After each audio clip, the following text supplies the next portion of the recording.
Have you ever just looked around your office, or I guess maybe even your own living room, and wondered if the exact things that are designed to make you comfortable are actually, working against you? Oh, absolutely. I mean, we surround ourselves with all this stuff. Right? I'm talking about like the air conditioning keeping you perfectly chilled, or the glowing screens keeping you constantly connected, or even that heavily engineered ergonomic chair that's Mm. supposed to be supporting your lower back. Yeah, the things we just assume are good for us. Exactly. But what if all of those modern comforts aren't actually signs of human progress? What if they're basically a subtle biological trap? It's a completely upside down way of looking at modern civilization. It fundamentally flips the script on, well, what we even consider success as a species, which is exactly why we are diving into it today. For sure. So, welcome to the deep dive. We are thrilled to have you here with us. And before we jump into today's incredibly provocative mission, please take a quick second to like and subscribe to the show. It really helps us keep bringing you these deep dives. It really does. Today, we're reviewing a fascinating, highly polarizing new ebook. It's titled Sunlight, Weather, and You, a comprehensive guide, and it's by Conrad Reicher. Right. And just a quick heads up for you listening, if you want to grab a copy to read along or, just to verify these wild claims and sources for yourself, it's available right now on Amazon, Kindle, and Google Play Books. Yeah, you'll definitely want to check the sources on this one. Oh, for sure. And before we get into the weeds of this material, I really need to set the stage clearly for you, the listener, because this is not your standard run-of-the-mill corporate wellness manual. Not at all. No, definitely not. This book is explicitly written for a men's rights, red-pilled manosphere audience.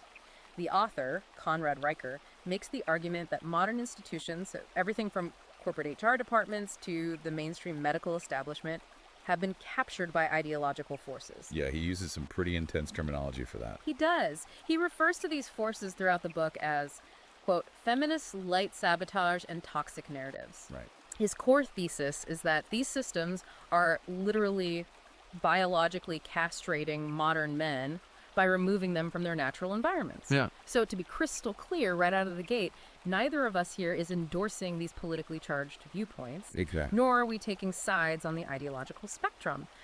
Our mission today is simply to impartially unpack the author's incredibly detailed historical and biological arguments so that you can understand the exact specific claims being made in this source material. Right. We are just the guides here. Our job is to lay out the map he's drawn, not to, tell you to move there. Perfectly said. Okay, so let's unpack this core premise of Reicher's book, because he basically sets up this massive historical dichotomy. Yeah, huge contrast. On one side, you have our ancient ancestors. He pictures men who built literal empires while dealing with frostbite, hunting under open, scorching skies, using the sun as their only clock. The ultimate primal men, basically. Right. And then on the exact opposite side, you have the modern man. Riker argues the modern man is actively domesticating himself into total biological weakness. He actually compares modern office workers to wilting houseplants sitting in a dark corner of a room. It's a very visceral metaphor, for sure, and he grounds it in a concept he calls the biological betrayal of the modern cubicle. The biological betrayal. Yeah, what's fascinating here is how he looks at the indoor climate control environment as an evolutionary dead end. I mean, we celebrate the fact that we can keep a building at a constant 72 degrees with fluorescent lighting that never dims. Right. We think of that as a massive achievement. Exactly. But he points out that human biology hasn't updated its operating system to account for that. We are running million-year-old hardware in an environment that has existed for, well, maybe a century. Which is a blink of an eye, evolutionarily speaking. Right. And he brings in this startling statistic right in the first chapter. He claims that 72% of desk-bound men today have vitamin D levels so dangerously low that their sperm literally swim in circles. Wait, what? Which is just such a wild visual. Swimming in circles. Yeah, it sounds crazy. But wait, let's break that down for a second. Because why would a lack of sunlight make sperm swim in circles? What's the actual mechanism there? Yeah, because it sounds like a punchline, but he's citing it as a medical fact. Yeah, it comes down to cellular calcium channels. Vitamin D isn't just a vitamin. It's actually a pro-hormone that your body synthesizes when ultraviolet B rays hit your skin. Okay, so it's a hormone. Right. And at a cellular level, sperm rely on intracellular calcium to regulate their flagella. Those are the little tails they use to swim straight and propel themselves forward. Well, receptors for vitamin D are heavily present in the male reproductive tract. So Riker argues when you are deprived of sunlight, that vitamin D synthesis plummets, the calcium signaling gets completely disrupted, and the flagella just can't coordinate their movement. Oh, wow. Hence, they lose their forward motility and they literally spin in circles. That is fascinating. So he's saying the cubicle isn't just like making you bored or tired, it is altering your reproductive viability at a microscopic level. Exactly. And he doesn't just rely on modern data to make this point either. He goes back into history to the Industrial Revolution and brings up this concept of factory pallor. Yes, factory pallor is a crucial historical anchor for his argument. During the 19th century, you had this massive demographic shift. Men went from working agrarian jobs in the fields, constantly exposed to the elements, to working in subterranean coal mines and massive windowless textile mills. Right, totally cut off from the sun. Exactly. And almost immediately, physicians at the time noted the development of this pasty, pale, almost translucent skin, which they dubbed factory pallor. But it wasn't just cosmetic, right? No, not at all. Along with it came severe rickets, which is the softening of bones, massive skeletal deformities, and crippling waves of depression, all stemming from a sudden, absolute lack of sunlight. And Riker basically draws a straight line from those 19th century textile mills to like a modern accounting firm today. Yeah, he argues that the modern cubicle worker is suffering the exact same biological fate as a 19th century coal miner. The physiological deprivation is identical. That's intense. The only difference is our coping mechanisms. Today's worker is being medicated with SSRI antidepressants to handle the mood crashes and popping melatonin gummies to try and force sleep. Basically masking the symptoms of what Riker insists is simply a severe chronic light deficiency.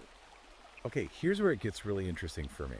Because he pulls out this hidden anecdote about the Ford Motor Company to prove his point. Oh yeah, the Ford story. It almost sounds like a conspiracy theory, but it's apparently documented. According to Riker, back in 1965, and then again repeated in some form in 2019, Ford secretly installed UV lamps above their assembly lines in Detroit. Just hidden right up there. Yeah. They didn't tell the workers they were doing some sort of experimental light therapy. It was completely covert, just hidden in the overhead fixtures. And the statistics he cites from this covert intervention are staggering. According to the book, the workers on the lines operating under these hidden UV lamps saw a 15% increase in muscle mass over a period of just a few months. Wait, 15%? Yeah. Riker points out that a 15% increase is the equivalent of spending an entire year grinding at the gym lifting weights. But these men achieved it just from the ambient UV light hitting their skin while they turned wrenches. Wait, I have to stop you there. How does shining a light on a guy make his biceps bigger? I mean, I get the vitamin D thing, but muscle mass? That sounds like science fiction. It goes back to the endocrine system. UV exposure doesn't just synthesize vitamin D, it actually acts on the hypothalamus and pituitary glands. Okay. Riker cites endocrinology studies suggesting that consistent full-spectrum UV light triggers a cascade that optimizes testosterone production and increases the efficiency of protein synthesis. Wow. Just from the light. Yeah, basically the light tells the body it's in an active, summer-like state of abundance, so the body prioritizes maintaining lean muscle mass. Okay, so they get inadvertently jacked on the assembly line. But Ford obviously didn't do this to give their employees free gains. They did it for the bottom line, right? Precisely. And it worked. Productivity on those specific UV lit lines skyrocketed. They produced 30% more engines compared to the lines under standard incandescent bulbs. 30% more engines. And then he connects that 1965 data to 2019, noting that when modern auto plants started incorporating a mandated outdoor park breaks in the full sun, their union grievances dropped by 40%. Just from going outside. Yeah, the guys were literally less angry and argumentative because they had been in the sun. But, okay, I have to push back here on Riker's framing. Sure. Because I understand the data, but civilization is literally built on trying to achieve comfort. We invented shelter, then we figured out fire, then we built HVAC systems specifically so we don't freeze to death in a blizzard or die of heat stroke in July. Right, basic survival. So why does the author view basic modern conveniences like a functioning thermostat as a deliberate sabotage of male biology rather than just, a massive technological victory for human survival? That is the pivotal question of the whole book, honestly. And if we connect this to the bigger picture of Riker's worldview, his answer is that biology fundamentally does not care about your comfort. It only cares about adaptation. Exactly. Evolution is entirely driven by adaptation to stress.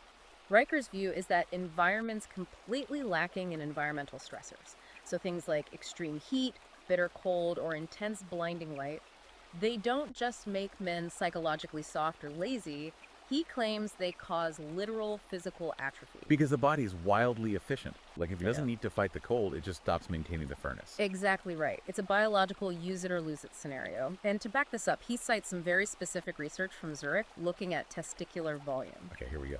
Yeah, the study allegedly shows that men who work exclusively indoors in climate controlled environments average a 9% smaller testicular volume compared to men who work outdoors in the elements. 9% smaller just from working inside. Right. For Riker, the absence of environmental stress is a literal signal to the male body that it doesn't need to be strong, it doesn't need to be resilient, and it certainly doesn't need to be hormonally optimized for reproduction or competition.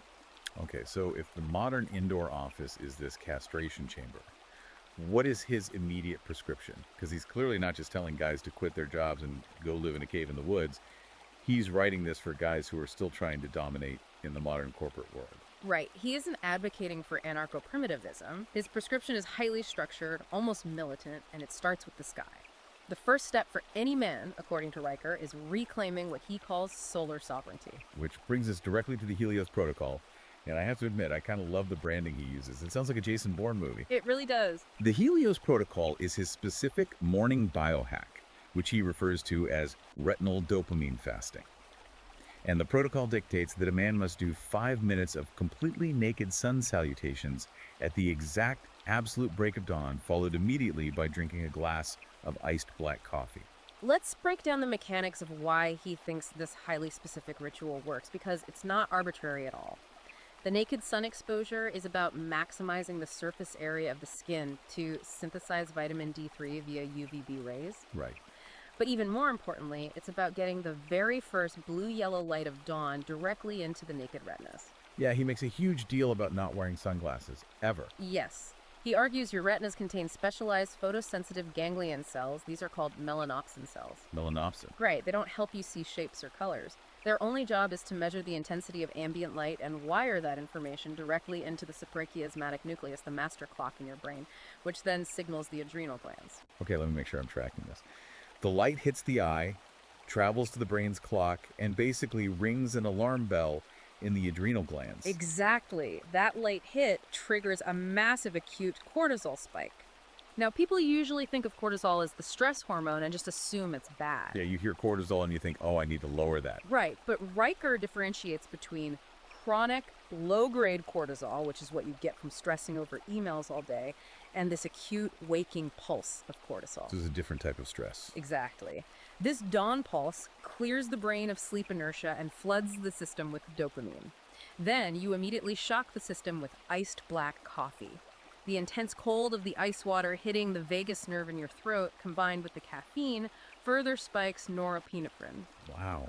And he takes this biological cocktail and applies it directly to the corporate world in a concept he calls the corporate solar hierarchy. This part is wild. He shares this crazy anecdote about a Wall Street trader who uses this exact protocol.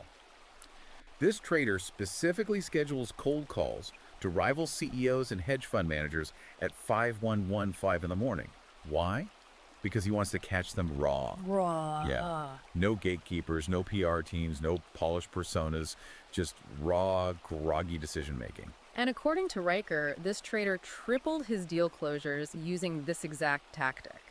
The reasoning is purely biological. The trader's prefrontal cortex, the part of the brain responsible for complex negotiation and impulse control, had already been sharpened and fully booted up by his dawn light and ice routine. While the other guys are still half asleep. Exactly. The guys he was calling were answering the phone in the dark, still metabolizing their sleep inertia. Their brains were literally bathed in melatonin, making them highly susceptible to suggestion and poor negotiation tactics. It's weaponized circadian rhythms. And he backs us up with Forbes data too, right? Yes. He cites data that allegedly tracked 1,200 executives over a 3-year period. The executives who structured their days to take morning outdoor meetings, meaning they were exposed to full daylight while conducting business, resulted in a 23% faster promotion rate and higher revenue generation than their peers who stayed under fluorescent lights in standard boardrooms. 23% faster. It's like he treats sunlight as an unfair competitive advantage, which naturally leads into what might be the single most controversial part of the whole book. his absolute unrelenting war on sunscreen. Yes, this is where he radically diverges from modern dermatological consensus. Yeah, very much so. And we need to impartially report his claims here because they are extreme and they run counter to basically everything public health officials tell us. Riker bluntly claims that sunscreen is, quote, the lotion of the weak. He really doesn't hold back. But he doesn't just call it weak. He claims it is actively destroying male hormones. He cites an MIT study claiming that the zinc oxide nanoparticles, which are the main ingredient in a lot of premium mineral sunscreens, actively disrupt Leydig cell androgen production in the testes. Right, let's explain what that actually means because it's a very heavy claim. Leydig cells are essentially the microfactories located inside the testes that are entirely responsible for manufacturing testosterone. They take cholesterol and convert it into androgens. Riker's interpretation of this study is that when you rub zinc oxide onto your skin, those microscopic nanoparticles absorb into your bloodstream, travel to the testes, and essentially act like sand thrown into the gears of those microfactories. They disrupt the enzymatic process. Wow. And he pairs that mechanical explanation with crazy statistic. He claims that men who use daily sunscreen have 18% lower testosterone overall compared to men who use nothing. His overarching argument is that by slathering on SPF to block UV rays, you are blocking the exact radiation that triggers hormonal vitality. You are choosing the fear of skin damage over the optimization of your endocrine system. And he brings up the ancient Greeks for this, too. Yeah, he contrasts this modern, highly defensive behavior with the ancient Greek Olympians. They didn't hide from the sun in the Mediterranean, they actively magnified it. They would slather their naked bodies in olive oil before training and competing in the hot sun. It sounds intense. For Riker, the Greeks intuitively understood that sunlight was a biological performance enhancer, not a medical hazard to be shielded against. It really reframes how you look at a sunny day at the beach. And he uses this prison yard analogy later in the chapter that I thought was absolutely fascinating. So the cell block C story. Yeah. He interviewed a former inmate who did time in cell block C of a maximum security penitentiary. This inmate described the spatial hierarchy of the recreation yard.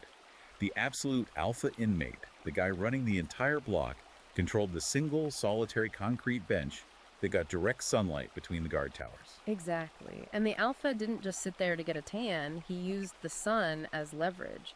He doled out minutes of sun exposure on that bench to other inmates as literal prison currency, trading it for favors or loyalty. It's incredible.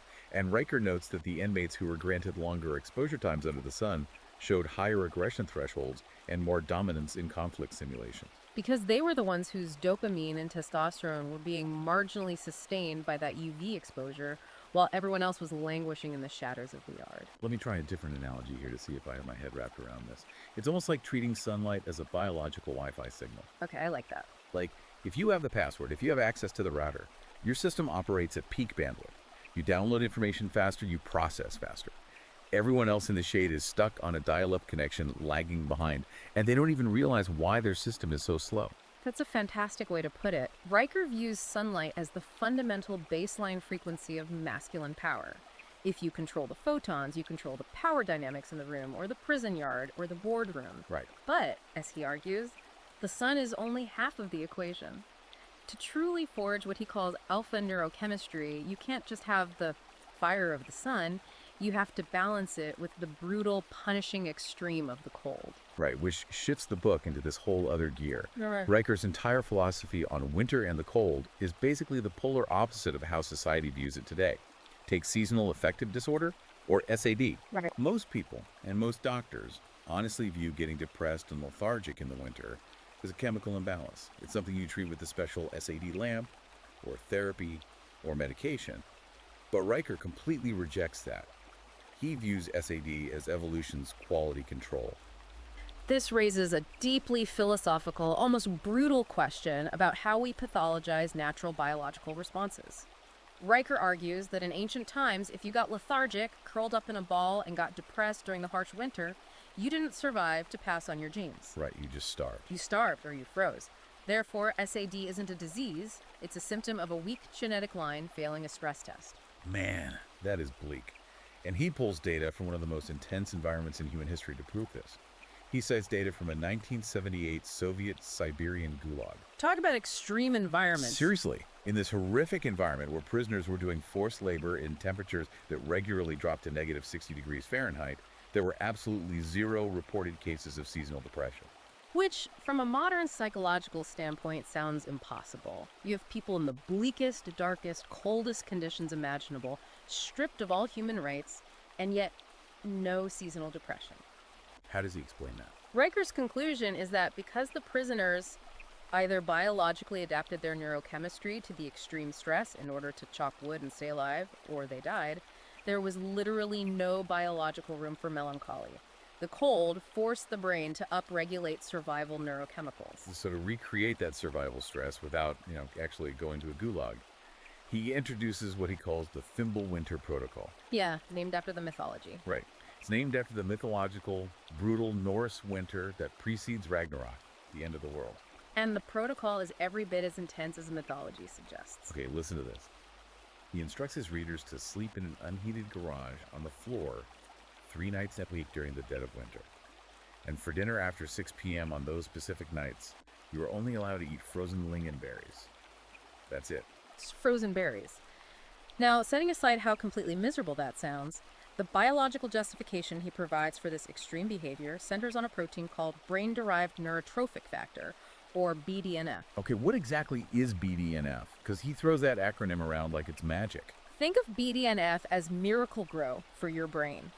It is a protein that promotes the survival of nerve cells by playing a role in the growth, maturation, and maintenance of these cells. So it actually builds the brain. It literally fertilizes new neural connections and repairs damaged ones. It is highly associated with learning, memory, and combating depression. Riker claims that his specific freezing garage protocol spikes BDNF production by 200%. He calls BDNF nature's Prozac. So instead of taking a pill to combat the winter blues, you are artificially simulating a survival crisis. You are forcing your body to produce massive amounts of neurological growth factor just to survive the night shivering in your garage. Precisely. And again, he scales this up from the suburban garage to the absolute apex of the financial world.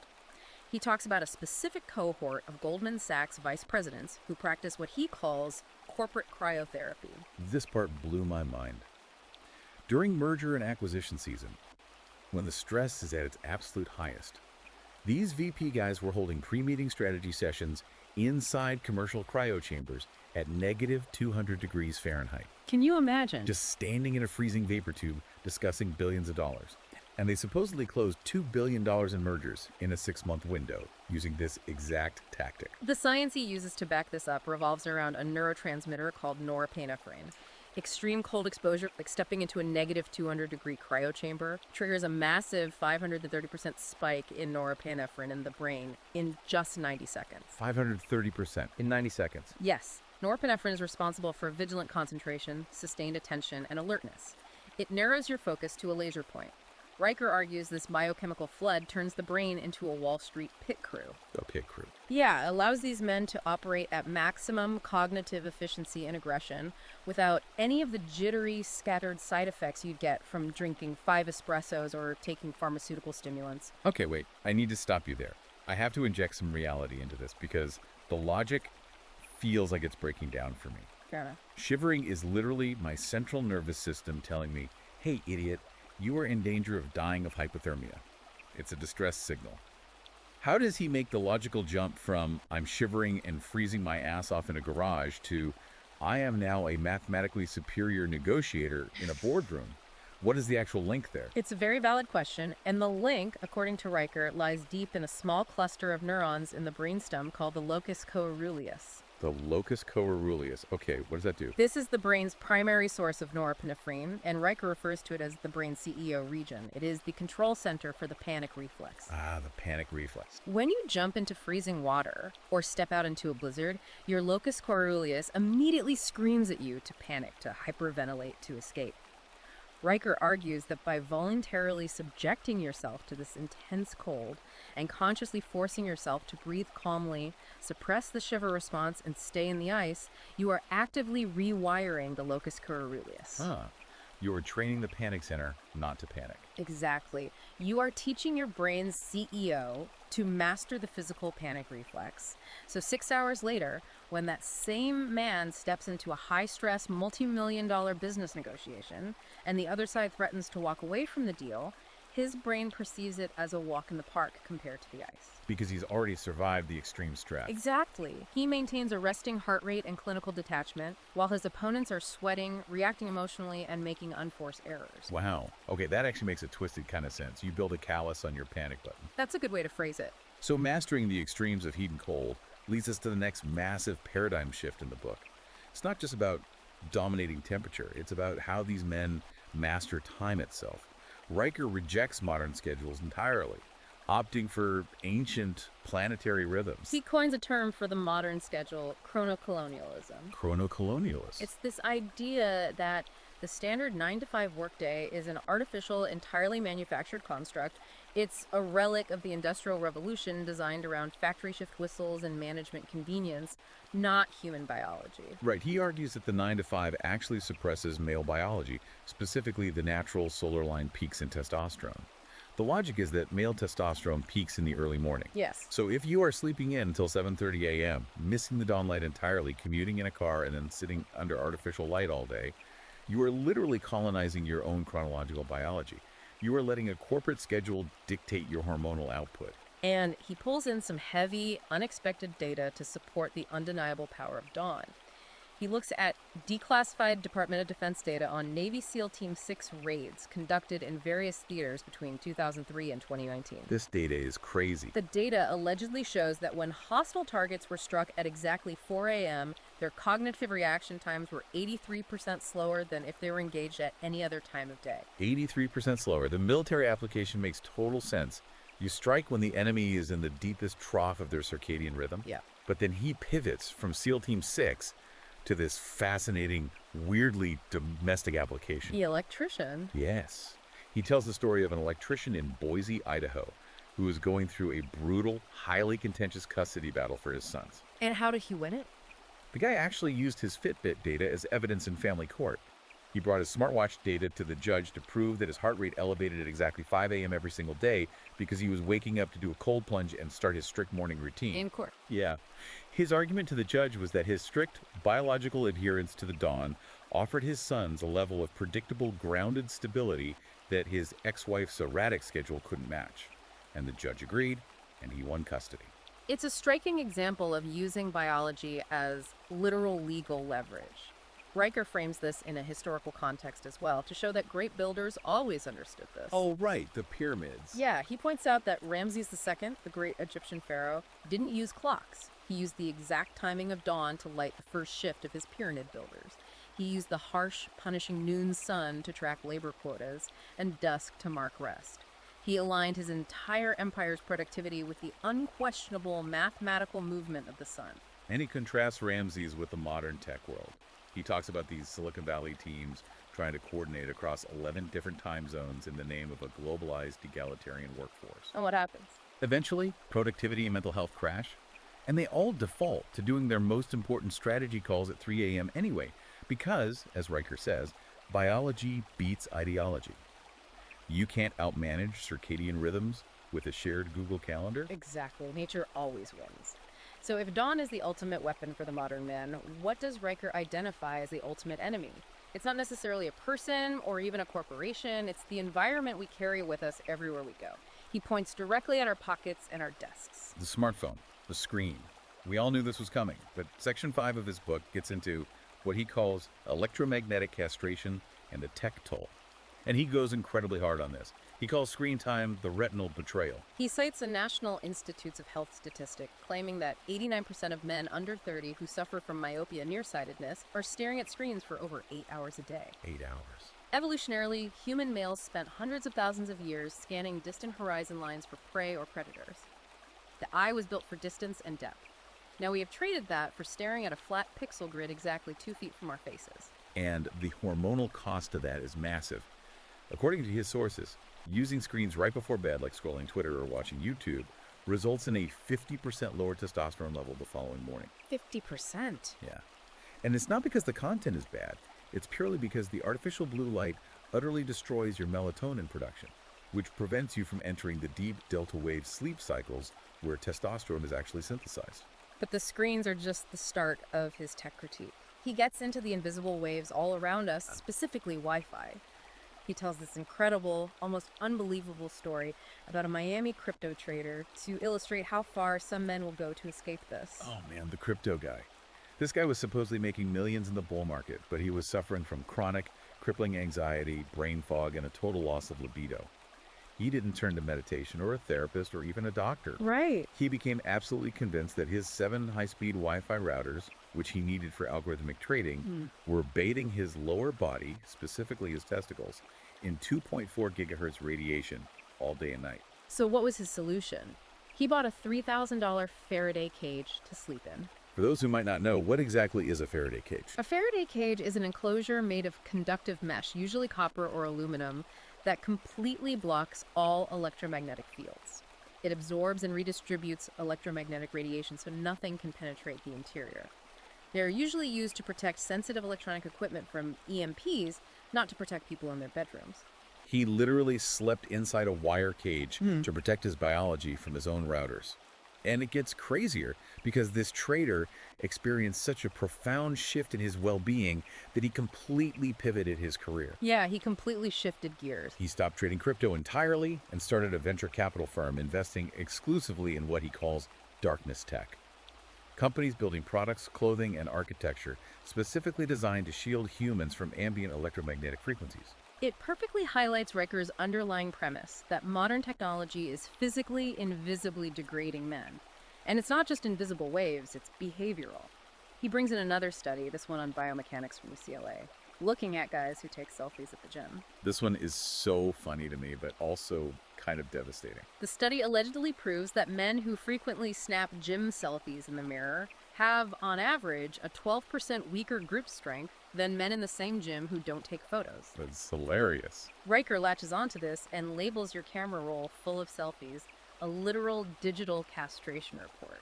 His reasoning is that the vanity and the digital validation loop waiting for the likes to roll in replaces actual physical exertion and functional strength. You care more about the visual illusion of strength than the mechanical reality of it. Right. Let me ask you, how do you interpret his overall stance on smartphones here?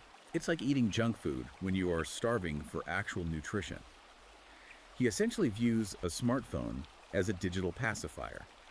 It's something that replaces the primal evolutionary need to hunt, to conquer, and to build things in the physical world with these cheap synthetic dopamine drips. Yeah. Like getting 100 likes on an Instagram post tricks your primitive brain into thinking you achieve status in the tribe, when in reality, your actual grip strength is fading, your testosterone is tanking, and you are sitting alone in a room. It's an illusion of dominance. That is the absolute crux of his tech critique. The digital world offers the illusion of dominance without any of the biological benefits of actual struggle. So how do you escape this digital cage? Riker argues that men must return not just to the sun and the cold, but to the most extreme, physically demanding natural environments on Earth. You have to seek out places where a smartphone is completely useless. Which brings us to the final epic section of our deep dive: extreme environments, altitude, oceans, and fire mastery. He starts with the mountains and introduces this concept of altitude accountability. Riker cites a study from the journal Nature showing that men who live or spend significant amounts of time in high-altitude, low-pressure zones have 27% denser dopamine receptors in their brains. Why does being high up change your dopamine receptors? It's an adaptation to hypoxia, the state of operating with less oxygen, the biological necessity of forcing the body to perform in an oxygen-deprived state forces the brain to upregulate its reward systems just to maintain baseline motivation. You need more dopamine to convince the body to keep moving when it's suffocating. And the corporate translation of this is wild. He found tech executives who read this research and literally require their management teams to hold peak meetings on the sides of mountains. Peak meetings. Yeah, they make their employees hike up a steep incline for 2 hours, and then they discuss quarterly sales targets while they're physically out of breath, holding onto a rock face. The logic there is brutal, but effective. Riker points out that you can't complain about your KPIs or whine about HR policies or use corporate buzzwords when you are gasping for air and focusing on not falling off a cliff. It strips away all the bureaucratic fat. It forces a brutal perspective shift. From the mountains, he moves down to the oceans discussing a concept he calls oceanic masculinity. He shares the profile of a guy named Kaimana, a traditional Hawaiian shark hunter. Kaimana's routine is meant to serve as the antithesis of the modern office worker. He wakes up at 4:30 a.m., but not to an alarm clock on his phone. He's guided only by the changing acoustic frequency of the waves hitting the shore. Yeah. And then he swims 2 miles out into the open ocean in the pitch dark with a spear. Just visualizing that gives me anxiety. But Riker analyzes the neurochemistry of this routine, right? He does. He explains that just the act of putting bare feet on wet sand at dawn triggers a massive, acute cortisol spike. The conductive nature of the salt water and wet sand grounds the electrical charge of the body while simultaneously activating the oldest survival networks of the brainstem. You are entering an environment where you are no longer the apex predator. Right. He contrasts Kaimana's individual oceanic mastery with a macro societal example, the Dutch. Oh, right, the engineers. Yeah. He praises Dutch civil engineers who, faced with rising sea levels threatening their entire country, are using aggressive 13th century dike building techniques to literally hold back the ocean and save Amsterdam's financial district. Riker frames this not just as civic planning, but as a collective assertion of masculine engineering over nature's chaos. It's imposing order on the abyss. And finally, we get to the most primal element of all, fire mastery. This was maybe my favorite part of the book, just for the sheer theatrical drama of it. He dives deep into the psychology of fire and tells this incredible story about a Marine platoon stationed at Camp Pendleton. Right. Before a major, highly dangerous deployment overseas, the platoon gathered around steel drums in the dark.